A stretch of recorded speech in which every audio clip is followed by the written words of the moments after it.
Hello there, football fans, Nigerian football fans specifically. Welcome back to our channel. Today we shall be discussing the list of Super Eagles invited players for the African Cup of Nations qualifying rounds, the next round of African qualifying games in the Super Eagles. The list was being released by the Nigerian Football Federation, and that list has elicited a lot of remarks, comments, dissatisfaction, discontent amongst the football followers in Nigeria. So we shall be scrutinizing that list in this video. So please, before we go ahead, please subscribe and click on the notification bell. Thank you very much. The Super Eagles will be playing the Squirrels of Benin Republic in Porto Novo on the 27th of March. And 3 days later, football is back in Lagos. So for our Lagos fans, football will be back at the Teslim Balogun Stadium on the 30th of March when the Super Eagles will host the Crocodiles of Lesotho in the final game of the African Cup of Nations qualifiers. And the list is out. We have seen a long list of regulars and not so regular players invited to the team. We've also seen a few new faces, a few new names. I know there's a lot of mixed feelings. I have my own perception as to who should or shouldn't be there, and I'm sure you do. So please feel free to share your own views as to who should be on the list and who shouldn't be on the list in the comment section below. From a personal perspective, I'd like to take a look at some of those players. In goal, I think we're fairly comfortable in goal with Francis Uzoho and Maduko Okoye. Not such a big problem. Now we have the young lad from Enyimba, Noble, joining the team. So I think we're fine with John Noble, with Francis Uzoho, and with Maduka Okoye in goal. We have Tyrone Ebuehi, Olawa Ino, the regular faces, Jamilu Collins, Zaidu Sanusi, Kenneth Omero, Leon Balogun, Chidozie Awaziem, William Trust Ekong, and in midfield, Wilfred Ndidi, Abdullahi Shehu, Ogene Kare Tebo, and Joe Aribo. We have Shemi Ajayi listed as a midfielder, which I don't know why that has been happening in recent times, and I don't know why that is happening. Ajayi has been playing in midfield. I don't think that's right. In the front line, we have the very controversial invitation of Ahmed Musa. We'll talk about that later. Samuel Chukwueze, Samuel Kalu, Moses Simon, Alex Iwobi, Kelechi Iheanacho, Victor Simon, Victor Osimhen, Moses Simon, sorry, Victor Osimhen, and a new face, Sadiq Umar. On standby, we have a few players as well, Henry Onyekuru, Peter Olayinka, Paul Unachu, which is another controversial issue, and Daniel Akpeyi, amongst others. So I'll take a look at this team, and I'll say, for me, Leon Balogun has done pretty well, has served the country well ever since he switched allegiance in, I think, about 2014, 6-7 years ago. He has served the country well and deserves, yes, a place in the team. But critically, I think Leon Balogun is nearing the twilight of his career. He's in his 30s already. He's nearing the twilight of his career, and he's obviously slowing down. So I feel Leon Balogun shouldn't be such an integral part of the Super Eagles as it stands right now. Rather, with the advent of Shemi Ajayi, I think that slot has been more than capably filled in by Shemi Ajayi. So Leon Balogun's invitation, I feel, is not very, very necessary in the team as it stands, because we're building a team in the long term that is looking towards the 2022 World Cup effectively. So by which time Leon Balogun will not be the fastest player. He will have a box of experience, but physically, will he be able to stand it? I'm not very, very sure. Shemi Ajayi, like I said earlier, was listed as a defensive midfielder and has been played in that role by Coach Gernot Rohr. And I really question that move. I really question that move, because we have Wilfred Ndidi as our statutory defensive midfielder. We also have a lot of underutilized or not even utilized defensive midfielders in that team. Shehu Abdullahi, against a lot of opinions, is a defensive midfielder. Naturally a defensive midfielder, although he has been filling in at right back over time, but he is naturally a defensive midfielder, so he's okay where he's being placed. We also have a player, Anderson City, who has for some reason just not been called up. So I don't understand why a coach would choose to play Shemi Ajayi as a defensive midfielder when he has an Anderson City who is better equipped to play in that role, who has not been invited for over a year now. The most controversial of Gernot Rohr's decisions in his choice of players has been Ahmed Musa's invitation. Everybody knows Ahmed Musa is clubless. Everybody knows Ahmed Musa was on the verge of signing a deal with West Brom over the January transfer window, but that deal didn't go through. So it's shocking that Ahmed Musa is being invited into the team, and there's a lot of other players who have been left out, who everybody knows and feels should have been better placed to be invited into that team as against Ahmed Musa's invitation. So we want to believe, we want to feel like it's Ahmed Musa is the team captain, so maybe Gernot Rohr is trying to invite a non-playing team captain.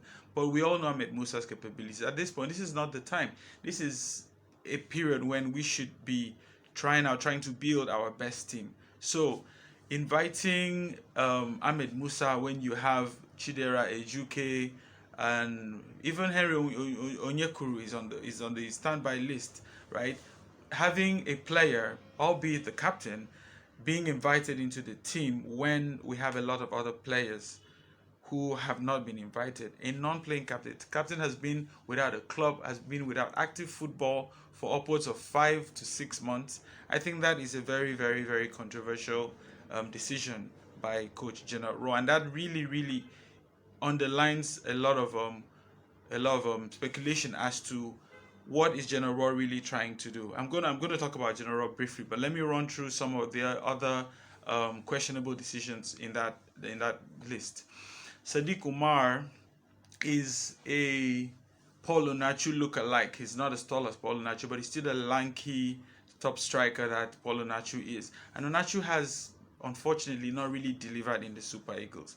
So I suppose Sadiq Umar is like an alternative. But unfortunately, the team does not play to Sadiq or to Paul Onachu's strength. Paul Onachu is a tall, bulky player who should win every aerial ball. But the team, unfortunately, whenever he plays, the team does not play to that his aerial strength.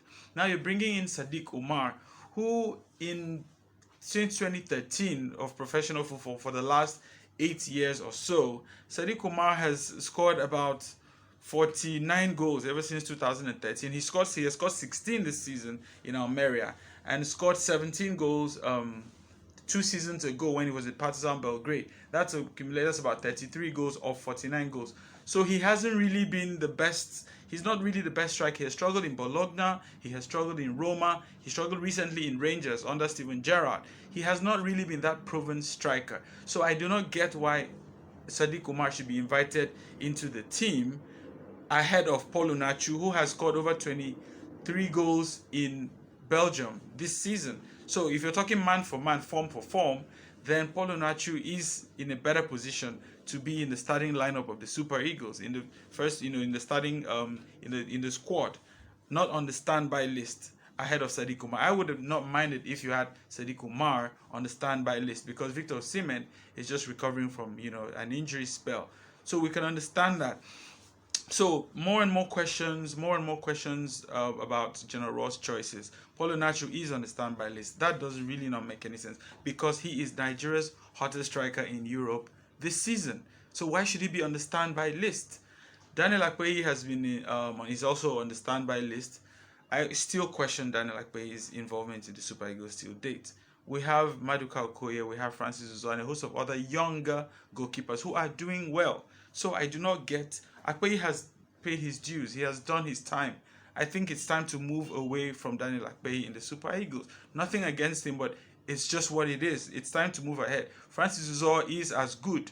Maduka Okoye is as good. So what are you bringing Daniel Akpeyi in for, rather than give a chance to a younger player to make his bones in the team? So, and then the major issues remain. Where is the midfield? Where is the creativity in the midfield? Joe Aribo, maybe Alex, it will be about the only creative players. Recently, we heard that Ovie Ejaria has been granted, the permission by FIFA to represent Nigeria. Where is Ovie Ejaria in the Super League? These are the games you start introducing these new players into the team. Ademola Lookman is the same story. We hear he has been, FIFA has permitted him to play for Nigeria. So where is Ademola Lookman in this equation? Where the likes of Samuel Kalu, Moses Simon have struggled just a little bit. Ademola Lookman will give us an extra dimension, the sort of dimension that Victor Moses gave the Super Eagles over time. So I feel we deserve to see Ovi Ejare in that team. We deserve to see Ademola Lookman in that team. Of course, not every player can be invited, but I believe this invitation should be based on merit. They should be based on what does the team require, and not on some personal sentiments of some unknown entities, of some big personalities, because that is what it is looking like right now. It's looking like Gernot Rohr is doing the bidding of his employers. Before the last contract was signed, Gernot Rohr took so you could see progress in the Super Eagles. You never ever really heard a lot about. You never really had a lot of discontent when the list of Super Eagles invitees was out. But ever since this last contract, which was, if we remember, was very controversial before Gernot Rohr got this contract. Now he's gotten this contract, and we've seen all manner of unnecessary or all manner of questionable choices, all manner of questionable selection of players being made in the Super Eagles. We saw Kevin Akpoguma in the team. We saw Frank Onyeka in the team. We've seen all manner of questionable players in the team. Nothing against these players, but I am saying there are a host of players that we know, with a good number of players who we all know will do better, who we know the team deserves to have. For instance, like I said, we have Sadiq Umar in the team. When we have Josh Maja, right there, we're not hearing anything about Cyril Dezas anymore. So what is really going on? Why are these sudden names popping up from nowhere? And why is it just coincidence that after Gernot Rohr controversially got a new contract, he's now making very weird choices of players? It is becoming increasingly questionable.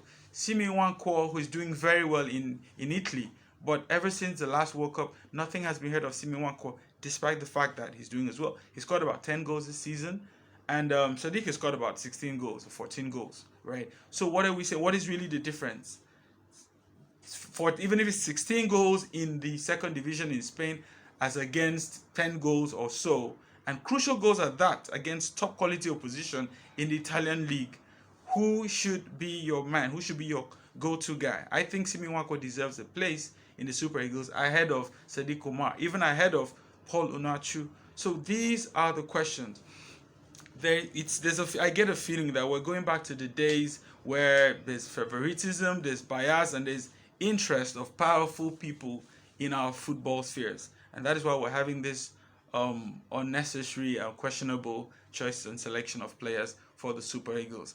I wish our Super Eagles well. I don't know what you think, but I feel we're going back to those dark days where not the best players were given a run in the Super Eagles, but players who had connect, or players who had certain godfathers, or people who had interests in certain players. Those are the players who get invited in the Super Eagles.